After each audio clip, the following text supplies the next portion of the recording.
पिछली दफा विधानसभा के शीतकालीन सत्र के दौरान विधानसभा के परिसर में खाली शराब की बोतल मिली थी, जिसके बाद डीजीपी साहब जो है वो शराब की बोतल को खंगालते हुए दिखे थे। और एक बार फिर से अब जब बजट सत्र चल रहा है तो शराब से जुड़ी एक बड़ी खबर है।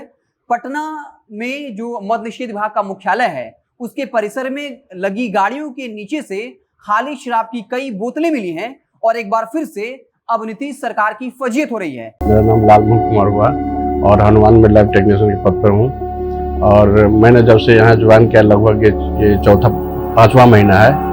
और मैंने कोविड से शुरू किया कि लॉकडाउन था तो नाश्ता सुबह से जो शाम तक निकलते थे, बीच में कुछ मिलता नहीं था तो नाश्ता भी लोग करा देते कि आप नाश्ता पहले कीजिए उसके बाद कलेक्शन लीजिएगा। हनुमान जो लॉन्च किया था उस समय उन्होंने बहुत ये किया कि नहीं, बहुत अच्छे समय पर आप लोग ये किए हैं और बहुत अच्छा रिस्पॉन्स मिल रहा है। ये अलग बात है कि जेडीयू के नेताओं में इतना आत्मविश्वास है, इसके बाद भी वो आकर कहेंगे कि बिहार में शराबबंदी सफल है, जो पिएगा वो तो मरेगा ही, मरने वाला ही जिम्मेवार है। लेकिन सवाल ये उठता है कि मद्य निषेध विभाग पर शराबबंदी को सफल बनाने की जिम्मेवारी है, वो भी पटना का मुख्यालय जहां से पूरे राज्य में शराबबंदी को कंट्रोल किया जाता है।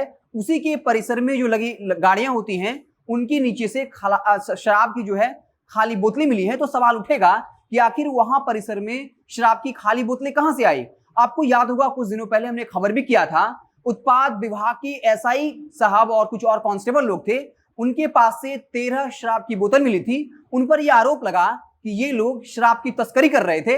यानी उत्पाद विभाग जिस पर जिम्मेवारी है शराबबंदी को सफल बनाना, उसके एसआई साहब और कांस्टेबल साहब जो हैं वो शराब की बोतल बेचने के आरोप में गिरफ्तार भी किए गए, उन्हें जेल भी भेजा गया। और एक घटना और याद दिला देते हैं, कड़ी को जोड़ना बड़ा जरूरी होता है। पश्चिमी चंपारण के मद्य निषेध विभाग के एसपी साहब की शिकायत जो है लगातार स्थानीय लोग पटना मुख्यालय के मद्य निषेध विभाग को कर रहे थे, लेकिन काफी दिनों तक कार्रवाई नहीं हुई। लेकिन बहुत बार जब कॉल किया गया तब एसपी साहब के बारे में जो है खबर चली और उनको गिरफ्तार किया गया, उन पर कई तरह के आरोप लगे। हालांकि इसको लेकर कोई अपडेट नहीं है कि एसपी साहब पर क्या कुछ कार्रवाई हुई। और बता दें कि ये वही एसपी साहब थे जिनके यहां से नोट गिनने की मशीन बरामद हुई थी। आप समझ सकते हैं कि उन्होंने कितना अथाह पैसा बनाया होगा। और वो नोट गिनने की मशीन तब खरीदी थी जब बिहार में शराबबंदी लागू हुआ था।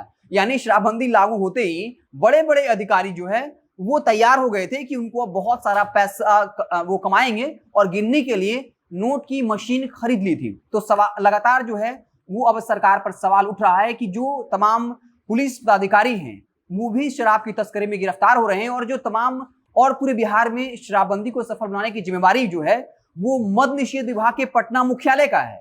और अब पटना मुख्यालय से जो परिसर है वहां गाड़ियों के नीचे से शराब की खाली बोतल मिली है और चर्चा चल पड़ी है कि जब मुख्यालय में ही खाली शराब की बोतलें मिल रही हैं, अगर वहीं के अधिकारी शराब पी रहे हैं तो बिहार में शराबबंदी कैसे सफल होगा। लेकिन एक बार फिर से श्री नीतीश जी बड़ी बेशर्मी के साथ कैमरा के सामने आएंगे और कहेंगे कि हमारी सरकार न किसी को बचाती है न किसी को फंसाती है। पिछले 90 दिनों में कई लोगों को आजीवन कारावास की सजा दी गई, कई लोगों उससे ज्यादा लोगों को 10 साल की सजा और उससे भी ज्यादा लोगों को 5 साल की सजा सुनाई गई। एक घटना आपको याद ही होगा जहां पटना जंक्शन पर एक लड़का पकड़ा जाता है एक बोतल शराब के साथ और उसे 5 साल की सजा और 1 लाख जुर्माना लगाया जाता है। लेकिन सवाल यह है कि जब पटना मुख्यालय के मद्य निषेध विभाग के पास से शराब की खाली बोतलें मिली हैं तो किस पर कार्रवाई होगी। विधानसभा सत्र के दौरान जब विधानसभा के परिसर में खाली शराब की बोतल मिली थी, डीजीपी साहब उसको खंगालते दिखे थे, उसके लिए कौन दोषी साबित हुआ। लेकिन फिर भी लगातार शराबबंदी को संभालने के लिए लाखों करोड़ खर्च किए जाते रहेंगे, हेलीकॉप्टर भी ढूंढा गया और अब कुछ और बड़ा हो सकता है।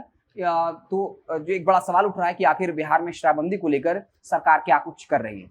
आप देखते रहे जनता जंक्शन, जैसे ही कोई बड़ी खबर आएगी तो हम उसे आपको इत्तला करेंगे। बहुत बहुत धन्यवाद।